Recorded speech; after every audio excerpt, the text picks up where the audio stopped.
오늘 예배를 통해 하나님께서 우리에게 주시는 말씀 누가복음 2장 1절에서 7절까지 말씀입니다. 이 살아계신 하나님의 말씀을 이지연 자매가 낭독할 때 하나님의 음성을 들으시기 바랍니다. 그때 가이사 아구수도가 영을 내려 천하로 다 호적하라 하였으니 이 호적은 그레뇨가 수리아 총독이 되었을 때 처음 한 것이라. 모든 사람이 호적하러 각각 고향으로 돌아가매 요셉도 다윗의 집 족속이므로 갈릴리 나사렛 동네에서 유대를 향하여 베들레헴이라 하는 다윗의 동네로 그 약혼한 마리아와 함께 호적하러 올라가니 마리아가 이미 잉태하였더라. 거기 있을 때에 해산한 날이 차서 첫 아들을 낳아 강보로 싸서 구유에 뉘었으니 이는 여관에 있을 곳이 없음이러라. 아멘. 하나님의 말씀입니다. 하나님, 오늘도 이 말씀으로 우리를 가르치소서. 이 혼란한 세상, 한 치 앞도 우리가 예측할 수 없는 세상을 살아가며 영원한 하나님의 말씀을 오늘 우리에게 주시는 말씀으로 잘 알아들을 수 있도록 성령께서 우리를 가르쳐 주옵소서. 함께 모으는 물질이 하나님 나라의 예물이 되어 이 땅에서는 바로 그 평화와 사랑을 전하는데 귀하게 잘 정직하고 정확하게 사용되도록 우리들이 그곳에 함께하게 하옵소서. 여러 모습으로 이 자리에 있나이다. 또 여러 이유 때문에 이 자리에 없나이다. 하나님의 한 은혜로 우리 모두를 당신의 사랑으로 인도해 주옵소서. 예수님의 이름으로 기도합니다. 아멘. 지난 한 주간 흥미진진한 시간이었습니다. 그리고 흥미진진한 일들이 벌어지게 되면 말씀을 준비하는 사람 입장에서는 이거에 사람들이 별로 관심이 있을까라고 하는 염려도 살짝 되지만, 그러나 또 이럴 때일수록 우리가 하나님의 말씀에 잘 귀 기울이는 게 참 소중하다 싶어 다른 이야기 하지 않고 우리가 지금까지 해왔던 그 진도대로 말씀을 함께 나눌까 합니다. 예수님은 분명히 인간의 모습으로 이 땅에 오셨습니다. 인간으로만, 우리와 똑같은 모습으로만 오신 건 아니지만 분명히 인간의 모습을 입고 이 땅에 오셨습니다. 그럼에도 분명히 우리와 다른 점이 존재하지요. 우선 그 출생부터 우리와는 다른 부분들이 있습니다. 그분만 이 땅에 오실 때 당신의 부모를 선택해서 오셨지요. 하나님 아버지께서 직접 그 마리아와 요셉이라고 하는 예비 부부를 선택해서 그를 통해 당신의 아들 예수가 이 땅에 인간 예수로 오게 하도록 그렇게 하셨습니다. 우리 중 누구도 자기 부모를 선택해서 오는 사람들은 없습니다. 부모도 자기 자식을 선택해서 낳을 수도 물론 없지요. 그러나 우리는 이제 쉽게 그렇게 말하기 쉽습니다. 그래도 하나님께서 이렇게 지정해 주셨다, 하나님께서 부모를 만나게 하셨다, 이렇게 하지만 정말 여러분, 하나님이 어떤 생명이 태어날 때 너는 이 아빠와 이 엄마, 이 가정에 태어나, 이렇게 하나하나 다 지정을 하고 계시는 걸까요? 그렇게 된다라고 하면 아마 이 안에서는 좀 꽤 많은 분들이 나는 그렇게 받아들이고 싶은데 라고 그것이 좋을진 모르지만 그렇지 않습니다. 그냥 이 세상 질서 속에서 그것을 운이라고 해야 될지 랜덤이라고 해야 될지 모르지만 그냥 이 세상 질서 속에서 그렇게 태어나고 그래서 나와서 부모를 만나고 이러는 겁니다. 물론 특별한 인연이고 특별한 관계지요. 그러나 그것이 절대적이 아니라는 것, 하나님이 지정하신다는 의미에서 하나님이 지정하신 그런 관계가 아니라는 것을 아셔야 됩니다. 이 땅에서 그렇게 태어나는 것입니다. 마가복음 3장을 보세요. 예수님이 이제 무리들과 함께 있는데 사람들이 와서 당신 어머니, 동생들, 누이들이 밖에서 찾고 있습니다. 그럴 때 물론 이건 약간 그 관점이 다르지만 예수님이 어떤 의도를 가지고 말씀하시는 거죠. 누가 내 어머니고 동생들이냐라고 말씀하시면서 지금 이곳에서 나와 함께 있으면서 하나님의 뜻을 함께 따라가고자 하는 자들이 나의 어머니요, 나의 형제요, 나의 가족들이다라고 말씀하셨습니다.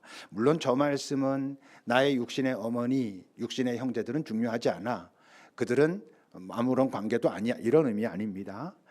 그런 의미라기보단 진짜 나와 이 땅에서부터 시작해서 영원까지 가는 그들이 진짜 나의 가족들이고 나와 관계가 깊은 그런 사람들이야 라고 말씀하신 거지만 그 35절을 보면 하나님의 뜻대로 행하는 자가 내 형제요 어머니라는 뜻은 그렇게 말씀하셨다는 건 어떤 것을 함의하고 있냐면 어떤 의미가 그 안에 담겨져 있냐면 하나님의 뜻대로 행하지 않는 어떤 관계들, 어떤 부모가 끊임없이 난폭하고 아이들을 괴롭히고 심지어 아이들을 죽이기까지 하고 하는 부모들조차 우리가 하나님께서 이렇게 지정하셨어 이렇게 말할 수 없는 것이거든요.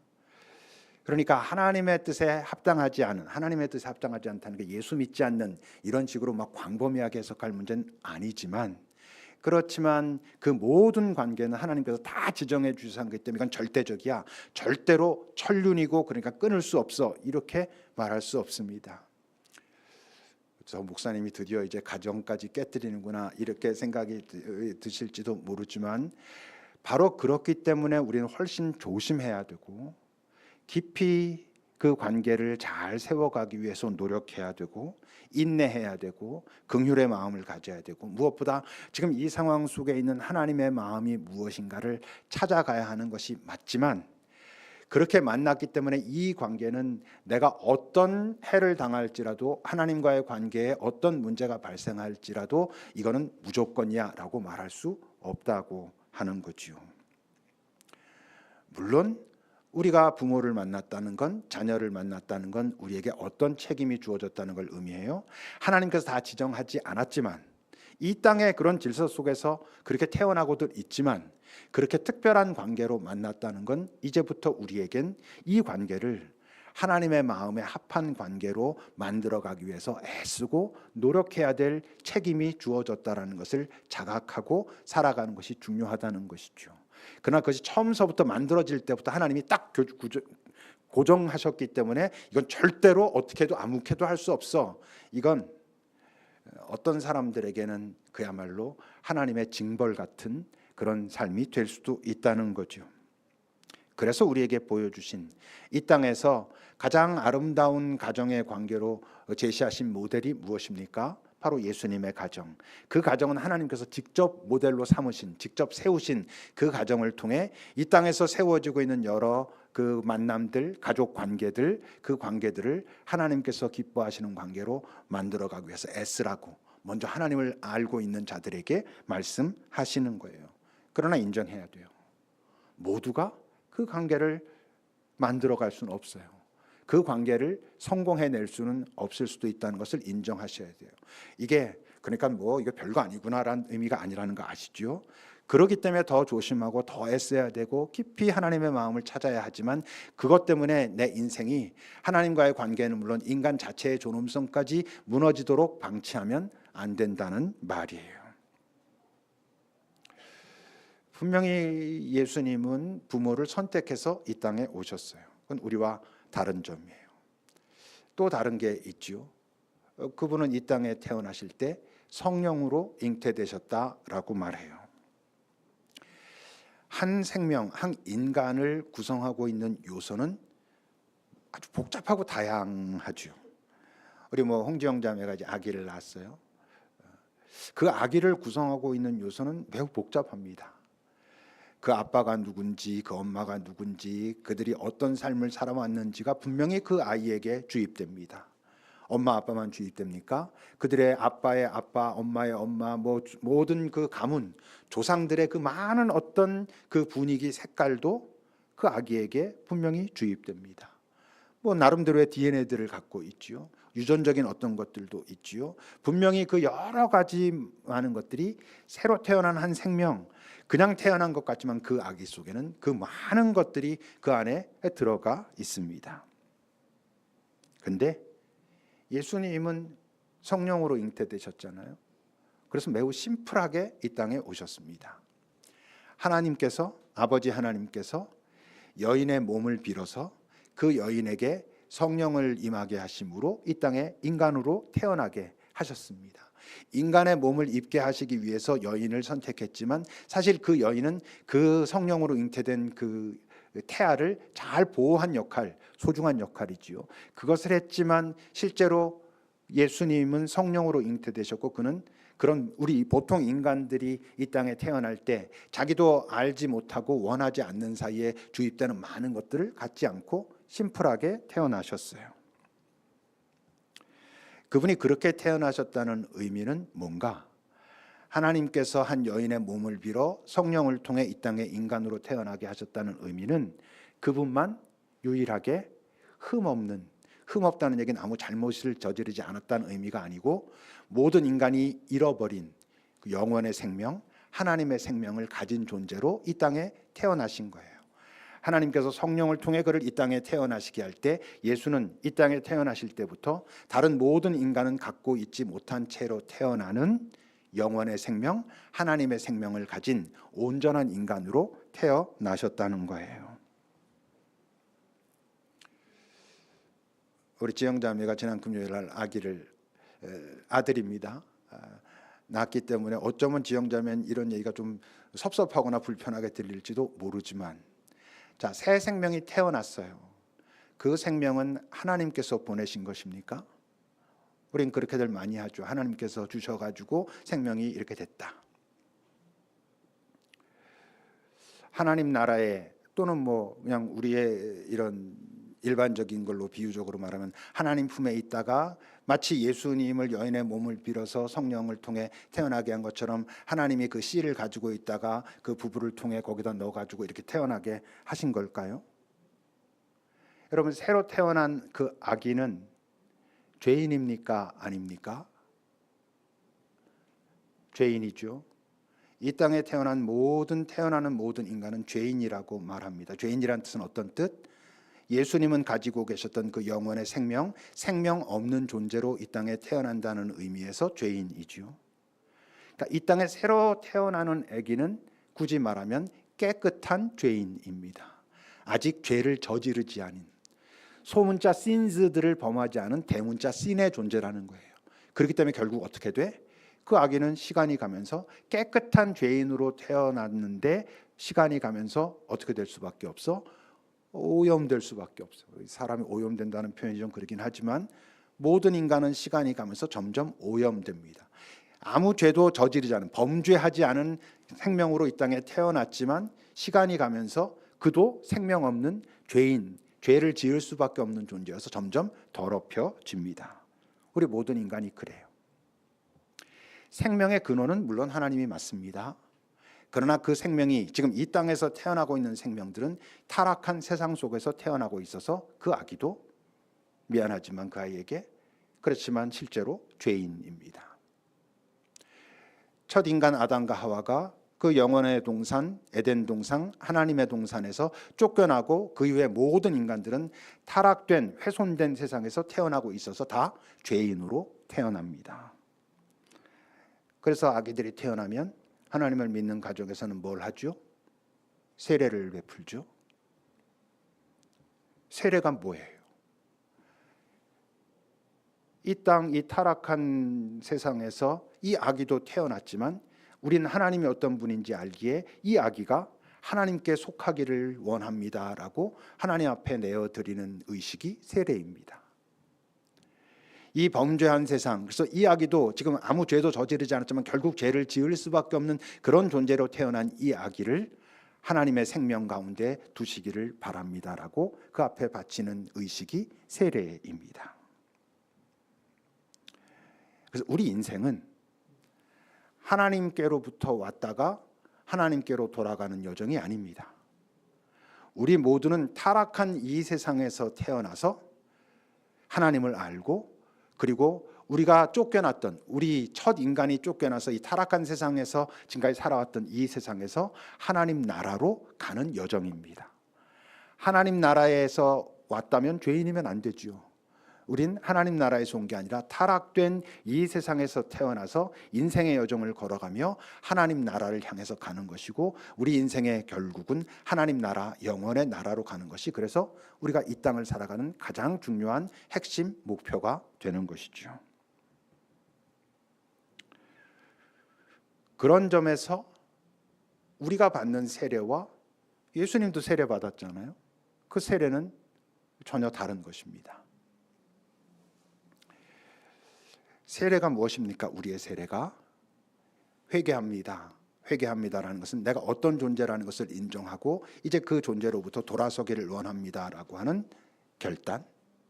그렇게 함으로 예수님의 그 영원의 생명에 연합되기를 원합니다라고 하는 간구. 그리고 이제 내가 예수의 생명 가진 자가 되었다면 내게 성령을 주셔서 이 땅에서 당신의 백성답게 살아갈 수 있도록 인도하소서라고 하는 것을 함의한 의식이, 그런 예식이 세례 예식입니다. 그러니까 세례를 받는다는 것은 내가 회개하고 예수의 생명에 연합해야 산다는 것을 인정하고, 그리고 내가 성령을 통하여 내 힘만으로는 안 되니까 성령을 통하여 이 땅에서 당신의 백성으로 살겠습니다를 의식하는, 그 예식하는 그 자리가 여러분 세례를 받는 자리입니다. 근데 예수님은 한 가지도 필요한 게 없잖아요. 그 중에서 예수님이 회개가 필요합니까? 생명 자체이신 분인데 생명을 얻어야 됩니까? 성령을 통해 오셨고 성령과 동행하신 분인데 성령이 필요하신 분입니까? 아니잖아요. 그럼 그가 받은 세례는 어떤 의미가 있어? 우리와는 정반대로 우리의 세례를 단순하게 말하면 우리의 죄를 내려놓는 자리라면, 예수님의 세례는 오히려 이 세상의 죄를 짊어지는 그 의식이 예수님께서 받은 세례의 의미입니다. 마태복음 3장을 보십시오. 예수께서 갈릴리로부터 요단강에 이르러서 요단에게 세례를 받으려고 하셨습니다. 이 요한은 예수님과 6천 정도 되는 관계입니다. 예수님의 어머니 마리아와 그 사촌 언니 엘리사벳이 사촌 관계였잖아요. 그 자녀들이니까 둘이는 6천 관계가 되는 사람이고, 세례 요한은 그러니까 자라면서부터 어머니 엘리사벳으로부터 이 모든 것을 알았던 사람이고, 예수와 세례 요한은 알고 있었던 관계인 거예요. 그런데 지금 그 예수께서 세례 요한이 베풀었던 세례를 회개의 세례라고 하죠. 그 회개의 세례를 베풀고 있는 자리에 오니까 세례 요한이 당황하면서 말하는 겁니다. 내가 당신에게 세례를 받아야 되는데 당신은 죄가 없는 존재고 온전한 존재고 내가 죄 있는 존재라면 세례를 받는다면 내가 당신에게 받아야 되는데 당신이 내게 오셔서 세례를 받겠다 하시니 참 당황스럽습니다. 그건 아니지요. 이런 거예요. 거기에 대해서 이제 허락하라. 우리가 이렇게 해서 모든 의를 이루는 것이 합당하다 해요. 모든 의의 핵심이 뭐예요? 이 세상의 구원, 그분이 이 땅에 오신 이유인 구원을 이렇게 해서 우리 이루어 가자라고 말씀하셨고, 그때 요한이 알겠습니다라고 따르죠. 요한이 예수님께 세례를 해요. 그 세례는 오히려 이 세상의 죄를 짊어지는, 그래서 그의 인간으로서의 마지막 자리가 어디예요? 그 죄를 짊어진 존재로 십자가에 달려 죽임을 당하는 게 그의 인간으로서의 마지막 자리였어요. 그를 바라보면서 요한복음에서 뭐라고 말해요? 이튿날 요한이 예수께서 자기에게 나오심을 보고 말해요. 세상 죄를 짊어지고 가는 하나님의 어린 양. 그러니까 그의 세례의 의미는 우리는 죄를 내려놓고 당신의 생명 가운데 들어가는 그런 의로 가기를 원합니다라고 하는 자리라면, 오히려 거꾸로 죄 없는 예수님의 세례는 이 세상의 죄를 짊어지는 그런 의식이었고, 그 세례 이후로 그의 인간으로의 삶은 끊임없이 십자가를 향하고 있었던 것을 우리는 알고 있지요. 그게 달라요. 분명히 예수님은 인간으로 오셨지만 우리 이 인간들과는 다르고, 다를 수밖에 없는 이유는 그분은 인간으로 오셨지만 또 구원자로 오셨기 때문에 구원자의 자격, 그것이 필요하신 그 모습들을 가지셨고, 그것은 우리랑 다를 수밖에 없었던 것이죠. 그는 태어날 때에, 예수께서 태어날 때의 정황은 어땠나? 오늘 보면 1절부터 보십시오. 그때 로마 황제 아우구스투스, 그가 명령을 내립니다. 그 모든 나의 지배하에 있는 사람들은 호적하라. 인구 조사를 하는 거예요. 다시 말하면 지금 황제가 내 백성이 얼마나 되는지 확인해 보겠다는 거예요. 이와 비슷한 일을 누구도 했었죠? 다윗도 했었어요. 다윗도 인구 조사했다가 하나님 또 혼났죠. 네가 지금 교만해져 가지고 이게 다 네 사람이라고 그렇게 믿고 싶은 것이냐, 그렇게 말하고 싶은 것이냐 해서 혼나는 일이 있었죠. 지금 이 아우구스투스도 그렇게 내 세력이 얼마나 큰지 알아보고 싶었던 거였어요. 그 일은 수리아 총독은 구레뇨라는 사람이 있을 때라고 말하면서, 그래서 모든 사람은 호적하러 각각 자기의 고향, 특히 유대인 그 이스라엘 족속은 자기 족속 있는 곳으로 가야만 했었어요. 4절입니다. 요셉도 다윗의 집 족속이므로 갈릴리 지역 나사렛 동네에서, 갈릴리가 위에 있고 그 다음 지역이 사마리아 지역이에요. 그 사마리아 지역 밑에 지역이 유대 지역인 거예요. 그래서 유대와 뭐 이 갈릴리 지역을 다닐 때 사마리아 지역을 일부러 사람들은 안 다니려고 돌아다녔다 이렇게 말하고, 예수님은 그렇지만 사마리아 지역을 통과했다 이렇게 말하는 기록들이 복음서에 있죠. 그러니까 위에 있는 지역이 갈릴리고 갈릴리의 나사렛이라는 동네에 지금 마리아와 그 요셉이 있었던 거예요. 그리고 사마리아가 있었고 유대가 있었어요. 그러니까 다윗의 집 족속이므로, 그러니까 정확하게 말하면 다윗의 집 족속이라고 말하는 건 뭐라고 말하는 게 일반적이야? 요셉도 유다 족속이므로 이런 얘기예요. 유다 족속이었기 때문에 갈릴리 지역에서 자기 인구 조사 등록을 할 수 없고 자기네들 지역인 유다 지역에 가서 했어야 됐다 이런 얘기인 거예요. 그래서 유대를 향하여 갔는데 베들레헴이라고 하는 다윗의 동네로 갔다라고 말해요. 그러니까 저 저자가 유다라고 말하지 않고 다윗의 집 또 다윗의 동네라고 말하는 건 의도가 있어요. 그 요셉이 저렇게 한 것도 뭔가 알고 있었기 때문에 저런 거예요. 유다 지역이면 이 갈릴리 지역 나사렛에서 한참 가는 거예요. 이 베들레헴까지 걸어서 여러 길로 가면 최소 150km 이상이 되는 곳이었어요. 근데 그때 뭐 어떤 비행기 타고 차 타고 가는 게 아니잖아요. 그러니까 기껏 해야 뭐 나귀나 뭐 이런 거 타고 갔을 텐데 그 150km 되는 거리를, 이 당시는 사실 여자들은 그렇게 숫자에도 제대로 못 들어가고 인구 조사를 한다고 할 때도 그 황제는 그땐 전쟁과 관련됐기 때문에 남자들을 알고 싶은 거예요. 근데 굳이 만삭의 아내를 데리고 150km나 되는 거리를 가는데, 그것도 그 갈릴리 나사렛으로부터 내려가는 거리로 보면 예루살렘이 더 가까운 데 있어요. 굳이 가면 예루살렘으로 가도 됐을 텐데 다윗의 동네 베들레헴이라는 곳으로 갔다는 거예요. 왜? 요셉이 또 마리아도 알고 있는 게 있는 거죠. 우선 요셉이 굳이 데리고 가지 않아도 될 그 만삭의 아내를 데리고 간 건 물론 그 호위무사로서의 어떤 태도예요. 아내 마리아를, 그리고 잉태한 예수를 지키겠노라고 하는, 자기가 옆에서 가까이 지켜야 된다고 하는 그 생각 때문에 그 먼 길을 데리고 떠나요. 또 하나는 뭐 선지자의 예언을 이들은 알고 있는 거예요. 마태복음을 보십시오. 저 왕은 헤롯 왕이에요. 나중에 이제 이 사건이 그 베들레헴과 그 근처에 있는 2살 아래의 아기들이 다 죽임을 당하는 것과 관계가 있는 그 상황이에요. 그 동방의 그 천문학자들이 와가지고 왕한테 물은 거예요. 우리가 별의 움직임을 보니까 이 유대 지역에 왕이 태어났습니다. 그 왕이 어디 있습니까? 물으니까 이 헤롯 왕이, 자기가 왕인데 진짜 어떤 왕이 태어났다라고 말하니 깜짝 놀라면서 자기의 그 부하들에게, 대제사장과 서기관들을 모아서 그리스도가 어디서 난다고 예언되어 있느냐라고 물은 거예요. 그때 유대 베들레헴이라고 말하면서 이런 기록이 있습니다. 유대 땅 베들레헴아, 넌 유대 고을 중에서 작지 않다. 네게서 한 다스리는 자가 나와서 내 백성 이스라엘의 목자가 되리라고. 저게 어저께 여러분 제가 글에 올렸던 미가서 5장 2절에 있는 미가 예언자의, 선지자의 예언이에요. 메시아 예언이에요. 저 예언이 저렇게 되어 있고, 그러므로 메시아는, 그리스도는, 유대의 진짜 왕은 베들레헴에서 납니다라고 말한 거예요. 근데 이제 나한테 알려달라는데 동방 박사들 그냥 가버리고, 그러니 나중에 그 지역에 있는 아기 다 죽이는 사건이 우리가 다음 주에 살펴볼 바로 그 사건이에요. 그러니까 저 미가서 5장 2절에 있는 저 베들레헴에서 구원자가, 그리스도가 태어난다는 그 예언을 마리아도 요셉도 알고 있었고, 요셉과 마리아가 어땠다는 거예요.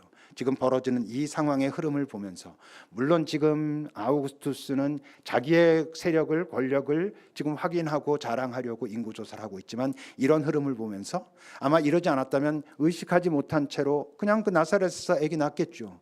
만약에 베들레헴에 가서 낳아야 된다고 생각했다면 더 빨리 움직였을 텐데, 만삭되기 전에. 그렇게 있었다는 건 미처 그 생각을 하지 못했을 텐데, 이런 벌어지는 상황을 보면서 메시아 예언을 의식했고 혼자 가도 됐었지만 굳이 만삭의 아내를 데리고 베들레헴에 가서 그 아기를 낳게 돼요.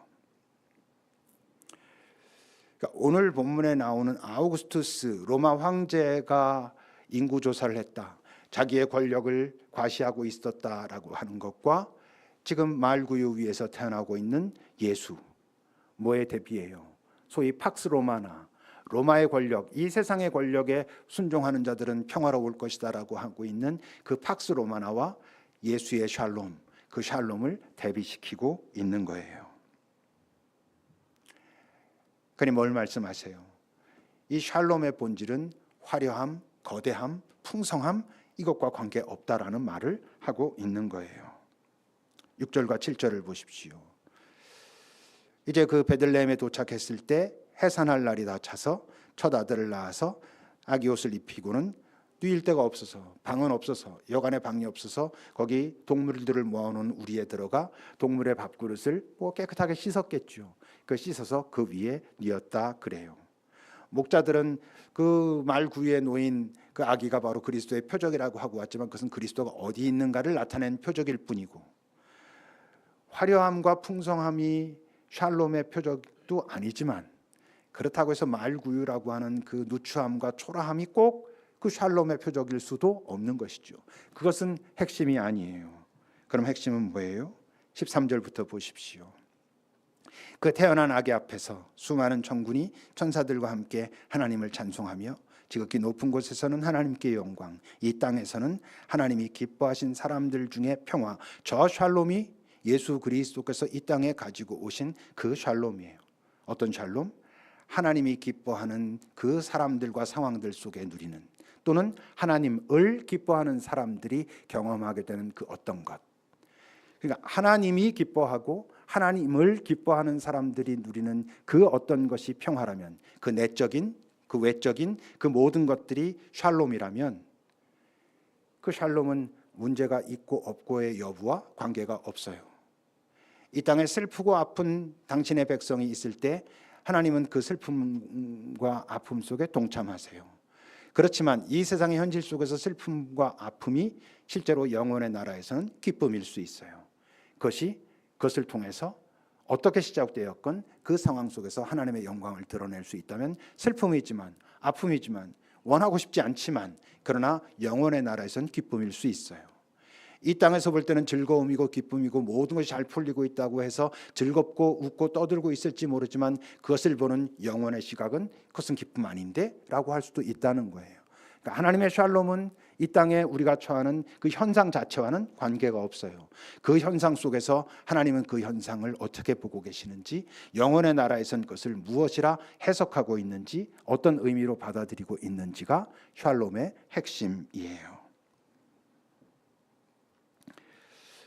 이런 걸 보면 예수님이 이 땅에 인간으로 오셨다라고 말은 하는데, 도대체 진짜 인간, 우리랑 도대체 뭐가 비슷한 공통점이 있나가 고민될 수 있어요. 사실 공통점이 많진 않은데 아주 핵심적인 게 있어요. 그게 뭐예요? 그분이 이 땅에 오실 때 우리와 같은 육신을 입고 오셨다는 거예요. 우리와 같은 육신을 입고 오셨다는 것은 그분도 이 땅에 오실 때부터 위험에 노출된 존재로 오셨어요. 그분이 이 땅에 오실 때부터 사실 우리가 결과적으로 요셉과 마리아가 어떤 사람이라는 걸 알아서 그렇지, 요셉이 조금만 삐끗했으면 마리아가 죽었고, 마리아가 죽었으면 그 안에 있는 태아인 요셉도 아마 위태로웠을 거예요. 이걸 지금 와서 거꾸로 보는 건 좀 그렇지만 말이에요. 그는 태어날 때부터 이 땅의 권력 헤롯에게 죽음의 위협을 경험했던 사람이에요. 수없이 많은 위협을 경험하고 그 위험 속에 살았어요. 우리가 그렇듯이. 그리고 일생 동안 그가 피할 수 없었던 게 뭐였어요? 여러 유혹이었어요. 그가 육신을 입고 이 땅에 왔기 때문에 우리와 같이 위험에 유혹에 노출된 채로 일생을 살았어요. 그럼에도 불구하고 그래도 우리와 같지는 않지. 또 우리는 이렇게 좀 말할 수 있어요. 어쨌건 위험에 노출돼 있었다 할지라도 그에게는 어떤 신적인 능력도 같이 가지고 있었고, 무엇보다 그는 죄인 아닌 존재로 오셨잖아요. 그러니까 신즈들로부터 꽤 자유로웠던 분이에요. 그러니 우리처럼 유혹을 당했을 때 넘어갈 그럴 가능성도 훨씬 적었던 분인 게 맞아요. 근데 여러분, 아담과 하와도 죄 없는 존재였어요. 그들도 하나님이 창조하신 그 본래의 모습은 대문자 신의 존재가 아닌 영원의 생명을 가진 그런 존재였고, 완전히 아름다운 땅에 있었는데 그들이 타락했어요. 범죄했어요. 그래서 예수님도 이 땅에 계시는 동안 분명히 우리보다는 위험을 이길 만한 능력도 있으셨고 유혹에 빠지지 않을 만한 능력도 있으셨음에도 불구하고 그는 모든 어떤 인간보다 깨어 있었어요. 항상 하나님과의 관계를 놓치지 않으려고 애쓰셨고, 그 누구도 그분만큼 하나님께 가까이 붙어 있었던 사람은 없었어요. 죄 없는 존재고 분명히 우리보다 위험을 대처할 능력이 있으셨음에도 불구하고 그분은 분명히 깨어서 그 상황을 이겨내는 것을 하심으로 우리에게 말씀하시는 거예요. 너희 모두도 깨어 그런 상황들을 잘 살펴봤을 때 이겨낼 수 있다라고 말씀하시지만, 그래도 그게 어떻게 쉽겠어요. 우리와는 그렇게 다른데. 그러니까 우리가 이 땅에서 그분을 닮아가려면 이 땅에 그런 모습으로 태어나신 그분께 좀 더 다가서려면 우리 이 모습 갖고는 안 돼요. 우리도 다른 존재가 돼야 돼요. 다른 존재가 된다는 게 뭐예요? 그분과 연합하는 존재. 그분이 이 땅에 오신 것은 우리를 구원하러 오신 이유도 있지만 또 아주 중요한 이유는 이 땅에서 살아가는 동안 어떻게 살아가야 하는지 우리에게 모범을 보이셨고, 그렇게 살아가려면 나랑 연합해야 돼라고 하기 때문에 매 순간 오늘도 우리를 초청하고 계세요. 나와 함께 가자. 함께 가야만 이 위험과 유혹이 있는 세상에서 내가 이겨낸 것처럼 너희들도 이겨내며 살아갈 수 있어 라고 말씀하시는 거예요. 어떤 존재? 갈라디아서 2장은 이렇게 말해요. 그래서 이제 내가 그리스도와 함께 십자가에 못 박혔나니 그분이 어떤 분인지 알기에 나의 이런 모든 육신과 나의 욕망을 기꺼이 내가 못 받기로 원합니다 라고 했으니 이제 내가 사는 것이 아니고 내 안에 그 그리스도께서 사신다. 육체 가운데 내가 살고 있지만 그것은 이젠 나를 사랑하사 나를 위하여 자기 자신을 버리신 하나님을 믿는 그분과 연합된 그분과 함께 걸어가는 그 삶을 내가 산다라고 말하고, 이렇게 해도 예수님과 똑같을 수는 없겠지만 적어도 이전에 예수 전에 없이 살던 삶과는 다른 색깔의 삶, 적어도 예수의 색깔을 닮아가는 삶을 살 수 있다는 것을 의미해요. 우리 모두는 이 땅에 태어납니다. 이 땅에 태어날 때 모두 위험 속에 태어나고 유혹 속에 태어나고, 오늘도 우린 그런 위험과 유혹이 정말 언제 나타날지 모르는, 아니 언제 나타날지 모르는 게 아니라 나만 방심하면 언제든지 나를 공격하려고 바로 옆에서 따라오고 있는 그 세상 속에 우리가 살고 있어요. 그렇게 태어났고 그렇게 살아가고 있죠. 그래서 선택하셔야 돼요.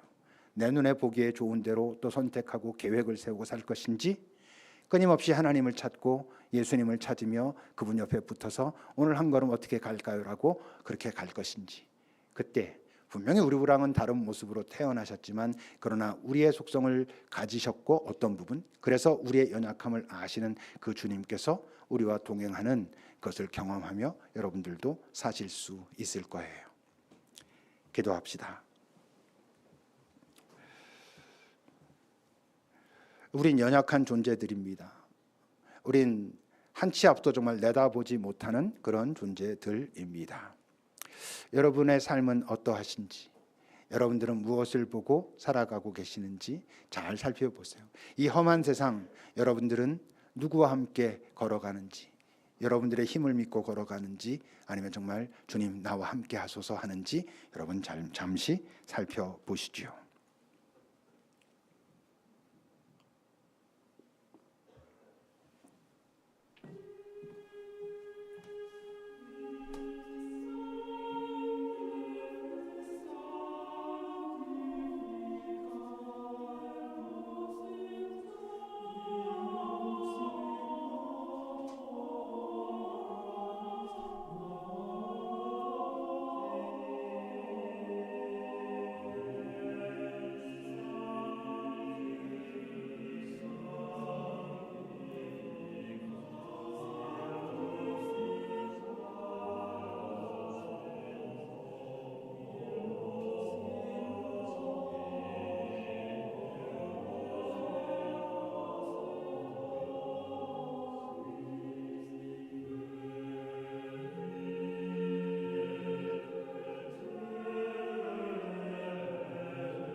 하나님,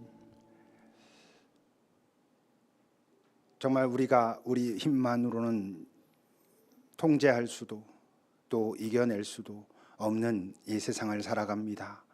연약한 모습으로 전혀 예측 못한 위험과 또 자각 못하는 사이에 다가오는 유혹 속에 우리가 살고 있습니다. 우리가 이 땅을 정말 바른 인간으로 살려면 예수처럼 살아야 한다는 것을 기억하고, 그러나 그렇게 하고 싶다고 되는 게 아니라 그 에너지를 예수와 연합할 때만 가질 수 있다는 것을 잊지 않으며 살아가게 하소서.